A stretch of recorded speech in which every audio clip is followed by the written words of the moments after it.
In today's video, I'm going to teach you how to hide guides in Figma, a useful skill for keeping your design workspace neat and focused.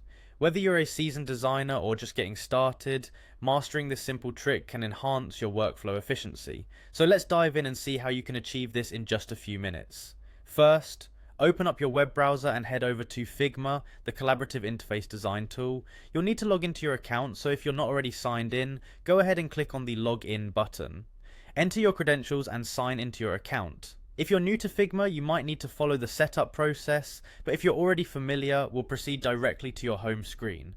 Once you're on your home screen in Figma, you'll want to find your way to the design part of your work.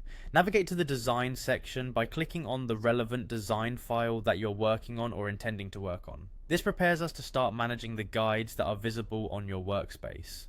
Now with your design file open, let's look at the main menu area of Figma. You'll find this option at the top of the interface. Go ahead and click on Main Menu to bring up the list of options that will allow us to access the settings we need. From the main menu, you will want to proceed to the View option. The View menu contains all the visibility options for the various on-screen elements that Figma offers. By selecting View, you'll be presented with a list where you can toggle visibility settings for your guides. Next, under the View menu, you'll see an option labeled Rulers. Clicking on Rulers will allow you to toggle the visibility of rulers and subsequently the guides on your design. These guides often include the lines and grids that help in aligning and organizing design elements. To hide the guides, ensure the rulers option is unchecked. By toggling this setting off, you'll notice that all the guides previously visible on your workspace disappear.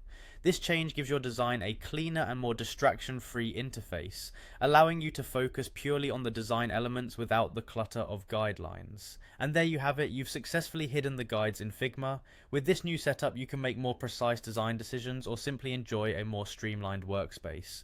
Remember, you can always toggle the guides back on if you need them later by following the same steps. Thank you for watching, and I hope you found this tutorial helpful in enhancing your Figma experience. Don't forget to like and subscribe for more quick and efficient design tips. Happy designing!